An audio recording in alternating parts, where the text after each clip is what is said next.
Hello दोस्तों। तो कैसे हैं आप लोग। मैं उम्मीद करता हूं कि आप लोग अच्छे होंगे। तो दोस्तों आज की इस वीडियो क्लास में हम लोग कवर करेंगे सेट नंबर 18 को। तो चलिए दोस्तों आज की इस वीडियो क्लास को हम लोग स्टार्ट करते हैं बिना कुछ देरी किए। और दोस्तों एनटीपीसी का आंसर की आ गया है। अगर अभी तक आप एनटीपीसी का आंसर की नहीं मिला है तो डिस्क्रिप्शन में इसका लिंक दिया गया है। आप उस लिंक पर जाइए और क्लिक कीजिए और वहाँ से आपका रजिस्ट्रेशन नंबर फिल कीजिए। आपको आंसर की दिखाई देगा। आज का हमारा पहला प्रश्न है, दो आदमी तथा 7 लड़के किसी काम को 14 दिनों में समाप्त कर सकते हैं, जबकि 3 आदमी तथा 8 लड़के इसे 11 दिनों में समाप्त कर सकते हैं। 8 आदमी तथा 6 लड़के जो हैं वो इससे 3 गुने काम को कितने दिनों में समाप्त करेंगे। ठीक है, यहाँ से पहले हम निकाल लेंगे मैन और बॉय का क्षमता। तो मैन और बॉय का क्षमता कैसे निकलेगा, वह ऐसे निकलेगा। पहले कितना दिया है, 2 आदमी उनकी 2 मैन और प्लस में 7 बॉय मिलकर एक काम को 14 दिनों में करते हैं। ठीक, और इसी काम को 3 मैन और प्लस में 8 बॉय जो मिलकर 11 दिनों में काम करते हैं। ठीक है, और ये हम कैसे लिख दिए, तो इसका एक होता है M1 D1 H1 और बटे में W1 बराबर में होता है M2 D2 H2 और बटे में W2 होता है। ठीक है, इसी फॉर्मेट पर हम इसको बैठा दिए। ठीक है, यहाँ से हो जाएगा ये 2 मैन यानी कि 14 दूनी 28 मैन और प्लस में हो जाएगा 14 7 98 बॉय और बराबर में हो जाएगा 11 तिया 33 मैन और प्लस में हो जाएगा 11 8 88 बॉय। ठीक है दोस्तों, तो मैन को एक तरफ लेकर जाएंगे और बॉय को एक तरफ लेकर आएंगे। ठीक है, यहाँ से हो जाएगा 98 बॉय और माइनस का हो जाएगा 88 बॉय बराबर में हो जाएगा 33 मैन और माइनस का हो जाएगा 88 मैन। यानी कि बॉय कितना आ गया, बॉय यहाँ से आ जाएगा 10 बॉय बराबर में हो जाएगा 5 मैन। यानी कि बॉय बटा में मैन का अनुपात कितना आ जाएगा, यह आ जाएगा 5 बट्टे में 10 यानी कि 1 बट्टे में 2 आ जाएगा। ठीक है, बॉय का क्षमता जो आ गया वो 1 आ गया और मैन का 2 आ गया। ठीक है, किसी एक में पुट कर देते हैं, 2 मैन और प्लस में 7 बॉय मिलकर यह काम को 14 दिनों में करते हैं। ठीक, और प्रश्न में बोला है कि 8 मैन और प्लस में 6 बॉय मिलकर इसे कितने दिनों में करेंगे, इसे तिगुने काम को कितने दिनों में करेंगे। ठीक है, यहाँ से बॉय का क्षमता कितना है, 1 है और मैन का 2 है। तो 1 मैन का है 2 तो 2 मैन का हो जाएगा 4 और प्लस में 1 बॉय का है 1 तो 7 बॉय का हो जाएगा 7 और इंटू में हो जाएगा 14 बराबर में 8 दूनी 16 और प्लस में 6 इंटू में 1 है यानी कि दिन है और बटे में 3 हो जाएगा। तो ये हो जाएगा 7 4 11 इंटू 14 बराबर में हो जाएगा 16 6 22 एक्स बटे में 3। ठीक है, ये कर जाएगा 11 दूनी 22 और ये 2 7 14 यानी कि एक्स का मान जो आ गया वो आ गया 21 आ गया। यानी कि 8 आदमी तथा 6 लड़के मिलकर इसे तिगुने कार्य को वो 21 दिनों में समाप्त कर सकते हैं। इसलिए ऑप्शन बी को हम लोग टिक करेंगे।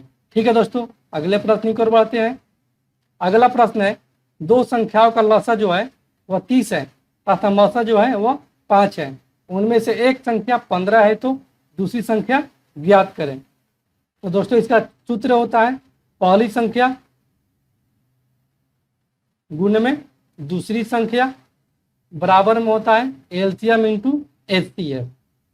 ठीक है, यहाँ से पहली संख्या दिया है 15, दूसरी संख्या निकालना है क्योंकि दूसरी संख्या बराबर में दिया है एलसीएम 30 दिया है और एचसीएफ 5 दिया है। ये कर जाएगा 5 तिहाई 15 और यह 10 तिहाई 30 यानी कि दूसरी संख्या हमारा कितना आ गया, दूसरी संख्या जो है वो 10 है। इसलिए ऑप्शन बी को हम लोग टिक करेंगे। ठीक है दोस्तों, अगर आपको ये वीडियो अच्छा लग रहा है तो चैनल को सब्सक्राइब करना ना भूलें। तो चलिए दोस्तों अगले प्रश्न की ओर बढ़ते हैं। अगला प्रश्न है, 60% सांद्रता के अम्ल घोल के 40 लीटर को 80% सांद्रता के 35 लीटर में मिलाया जाता है, तो नए घोल में अम्ल की सांद्रता क्या है। ठीक है, यहाँ से दिया है 60% सांद्रता के अम्ल के घोल के 40 लीटर को, क्योंकि 40 लीटर में अम्ल की सांद्रता कितना है 60% है। यहाँ से अम्ल निकाल लेंगे। अम्ल की सांद्रता हो जाएगा 40 लीटर का 60%, यानी कि 24 लीटर जो है वह 40 लीटर में अम्ल है।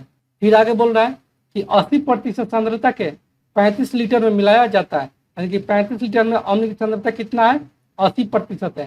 यहाँ से फिर अम्ल निकाल लेंगे, क्योंकि अम्ल की सांद्रता बराबर में हो जाएगा 35 का 80%। यहाँ से हो जाएगा 20 चौके 80 और ये 20 पाँचे 100 और ये 7 पाँचे 35, यानी कि दूसरे में अम्ल की सांद्रता कितना हो गया, यह 28 हो गया। ठीक, अब टोटल अम्ल की सांद्रता कितना हो गया, टोटल अम्ल की सांद्रता हो गया 8 4 12 यानी कि 52 हो गया। कितने लीटर में, पहले 40 लीटर था, फिर बाद में 35 लीटर मिला दिया गया है। और इसमें बोल रहा है कि नए घोल में अम्ल की सांद्रता कितनी है, यानी कि टोटल कितना हो जाएगा 40 और 35 यानी कि 75, और गुने में हो जाएगा 100 क्योंकि प्रतिशत पूछा है। यह हो जाएगा नए घोल की सांद्रता बराबर में हो जाएगा, ये 25 3 75 और ये 25 चौके 100, और ये हो जाएगा 4 दूनी 8 और 4 पाँचे 20 के 208 बटा में 3% जो है वो नए घोल में अम्ल की सांद्रता है। इसलिए ऑप्शन डी को हम लोग टिक करेंगे। ठीक है दोस्तों, अगले प्रश्न की ओर बढ़ते हैं। अगला प्रश्न है, एक नियमित अष्टभुज के प्रत्येक आंतरिक कोणों और एक नियमित द्वादश भुज के प्रत्येक आंतरिक कोण का माप का अनुपात ज्ञात करें। ठीक है, हम लोग जानते हैं किसी भी बहुभुज की प्रत्येक आंतरिक कोण बराबर में होता है n-2 इंटू 180 डिग्री और बटे में होता है n क्या है, यहाँ से बहुभुज की संख्या है।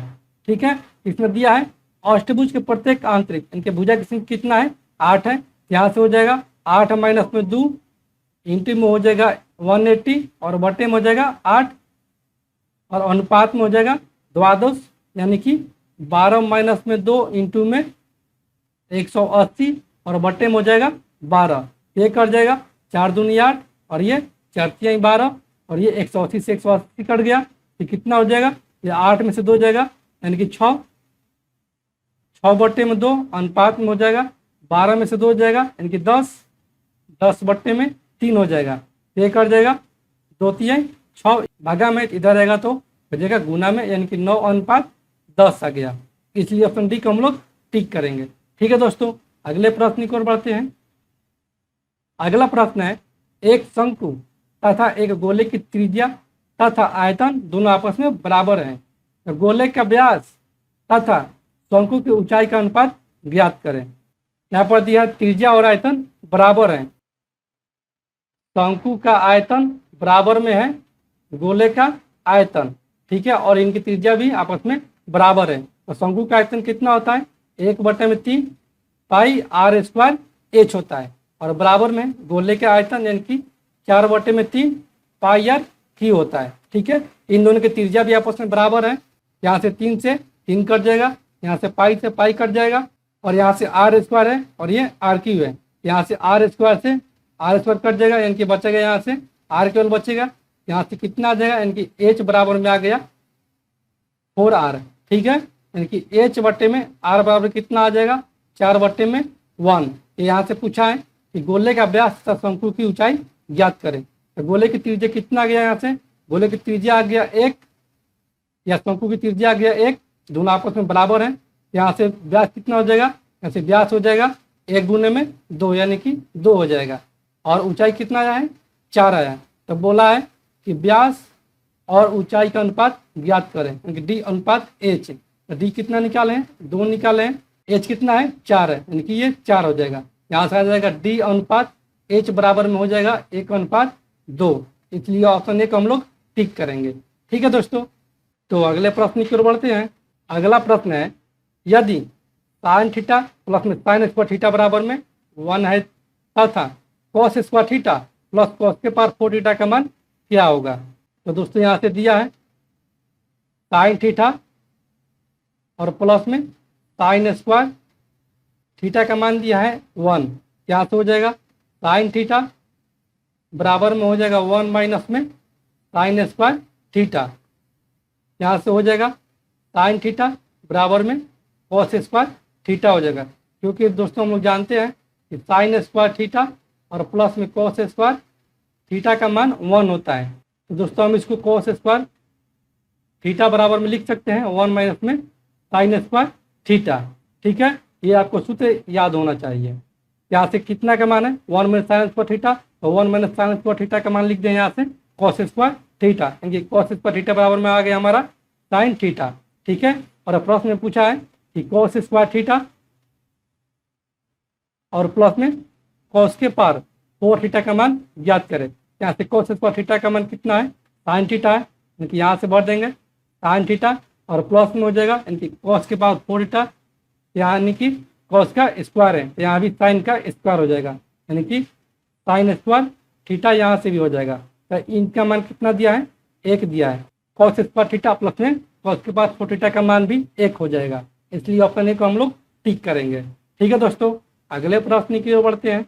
अगला प्रश्न है उपरोक्त बार ग्राफ में 4 राज्यों ए बी सी और डी में 3 अनाज पी क्यू आर के उत्पादन को दर्शाता है। अनाज क्यू के कुल उत्पादन में बी राज्य का कितना प्रतिशत योगदान है। ठीक है, अनाज क्यू के कुल उत्पादन में अनाज के क्यू का कुल उत्पादन कितना है, क्यू में कौन सा है, यहाँ से पी है, क्यू है और आर है। यहाँ से क्यू का कौन सा है, यानी कि मिडिल वाला है, कि मिडिल में यहाँ से 10 है और प्लस में यहाँ से मिडिल में 20 है और प्लस में यहाँ से मिडिल में 15 है और प्लस में यहाँ से मिडिल में 25 है।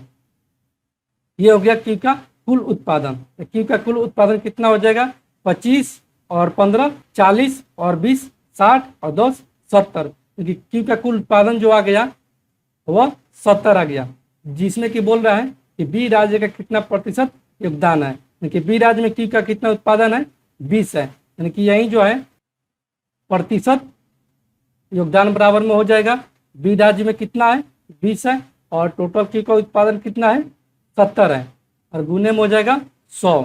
ठीक है, 1 0 से 1 0 कैंसिल आउट हो जाएगा, यानी कितना है 200/7% आ गया, जो कि बी राज्य का योगदान है अनाज क्यू के कुल उत्पादन में, इसलिए ऑप्शन बी को हम लोग टिक करेंगे। ठीक है दोस्तों, अगले प्रश्न की ओर बढ़ते हैं। अगला प्रश्न है एक त्रिभुज के कोण जो है वो 2:3:4 के अनुपात में है। यदि त्रिभुज के सबसे बड़े एवं सबसे छोटे कोण का अंतर कितना होगा। ठीक है, यहाँ से दिया है त्रिभुज के कोण दिया है 2:3:4 है। ठीक है दोस्तों, हम लोग जानते हैं कि त्रिभुज के तीनों कोणों का योग कितना होता है 180 डिग्री होता है। ठीक है, यहाँ से अनुपात में कितना है 2:3:4 है, यानी अनुपात में जो कितना आ गया 4 3 7 2 9 आ गया, ठीक है, अनुपात में 9 आ गया और होता कितना है एक्चुअली में 180 डिग्री होता है। यहाँ से एक का मान कितना आ जाएगा 20 डिग्री आ जाएगा। इसमें बोल रहा है त्रिभुज के सबसे बड़े एवं सबसे छोटे कोण का अंतर कितना है, तो सबसे बड़ा कोण कौन सा हो जाएगा 4 हो जाएगा और ये सबसे छोटा 2 हो जाएगा, क्योंकि इन दोनों का अंतर कितना आ जाएगा अनुपात में 2 आ जाएगा। यहाँ से 2 का मान निकाल लेंगे, 2 का मान हो जाएगा 20 गुने में 2, यानी कि सबसे बड़े कोण एवं सबसे छोटे कोण का अंतर कितना आ जाएगा 40 डिग्री आ जाएगा, इसलिए ऑप्शन ए को हम लोग टिक करेंगे। ठीक है दोस्तों, अगले प्रश्न की ओर बढ़ते हैं। एक्स स्क्वायर प्लस में 1/x² बराबर में 23 हो तो x के पावर 4 प्लस में 1/x के पावर 4 का मान कितना होगा। तो दोस्तों यहाँ से दिया है x² प्लस में 1/x² का मान दिया है 23। यहाँ से पूछा है x के पावर 4 प्लस में 1/x के पावर 4 का मान क्या होगा। यहाँ से दोनों तरफ वर्ग करने पर x² प्लस में 1/x² को वर्ग करेंगे, ये 23 का वर्ग हो जाएगा। ये कितना हो जाएगा, ये हो जाएगा x के पावर 4 प्लस में 1/x के पावर 4 और प्लस में हो जाएगा 2 × x² × 1/x² और इधर हो जाएगा 23 का स्क्वायर 529। ठीक है, यहाँ से हो जाएगा x के पावर 4 प्लस में 1/x⁴ बराबर में कितना हो जाएगा 529, और माइनस में हो जाएगा, ये प्लस में है तो 2 उधर चला जाएगा, ये x² कट जाएगा तो ये हो जाएगा 2। ठीक है, यानी कि x⁴ और प्लस में 1/x⁴ का मान कितना आ गया यहाँ से हमारा, यहाँ से आ गया 527। यहाँ पर ऑप्शन मिसिंग है, यानी कि ये 6 नहीं होगा, यहाँ पर होगा 7। ठीक है, यानी कि ऑप्शन नंबर डी हमारा सही उत्तर हो जाएगा, इसलिए ऑप्शन डी को हम लोग टिक करेंगे। ठीक है दोस्तों, अगले प्रश्न की ओर बढ़ते हैं। अगला प्रश्न है, यदि a+b अनुपात b+c अनुपात c+a का मान दिया है 6:7:8 हो और a+b+c का मान 14 हो, तब c का मान कितना होगा। ठीक है, यहाँ से दिया है दोस्तों क्या, a+b का मान दिया है, अनुपात में इसको एक तो नियतांक मान लेंगे 6x हो जाएगा, और यहाँ से b प्लस में c बराबर में हो जाएगा 7x, और c प्लस में a बराबर में हो जाएगा 8x। ठीक है, तो इन सभी को जोड़ेंगे, यहाँ से हो जाएगा 2a plus 2b plus 2c बराबर में हो जाएगा 7 6 13 और 8 21x। ठीक है, यानी कि इधर से कॉमन 2 ले लेंगे तो हमारा आ जाएगा a+b+c बराबर में 21x, यानी कि a+b का मान कितना दिया है, यहाँ से 14 दिया है, यानी कि 2 गुने में 14 बराबर में हो जाएगा 21x। ये कट जाएगा 70 21 और ये 7 दूनी 14, यानी कि x का मान यहाँ से कितना आ जाएगा, x का मान आ जाएगा यहाँ से 2 दूनी 4/3 आ जाएगा। ठीक है, जब x का मान 4/3 आ जाएगा तो a+b का मान कितना हो जाएगा, a+b का मान हो जाएगा 6 × 4/3, यानी कि 3 दूनी 6, a+b का मान हो जाएगा 8, a+b का मान आ गया 8, और दिया है a+b+c का मान दिया है 14, यहाँ से c का मान पूछा है तो a+b+c में से अगर a+b को अगर घटा देंगे तो c का मान आ जाएगा, यानी कि c बराबर में हो जाएगा a+b+c और माइनस में a प्लस में b। ठीक है, यहाँ से a+b+c का मान कितना दिया है 14 दिया है, और a+b का मान कितना निकाले हैं 8 निकाले हैं, 14 माइनस में 8, यानी कि c का मान कितना आ जाएगा 6 आ जाएगा, इसलिए ऑप्शन ए को हम लोग टिक करेंगे। ठीक है दोस्तों, तो आज के लिए बस इतना ही, फिर मिलता है एक और नया वीडियो के साथ, तब तक के लिए धन्यवाद। और आपने अभी तक इस चैनल को सब्सक्राइब नहीं किया है तो आप इस चैनल को सब्सक्राइब करना ना भूलें। धन्यवाद दोस्तों।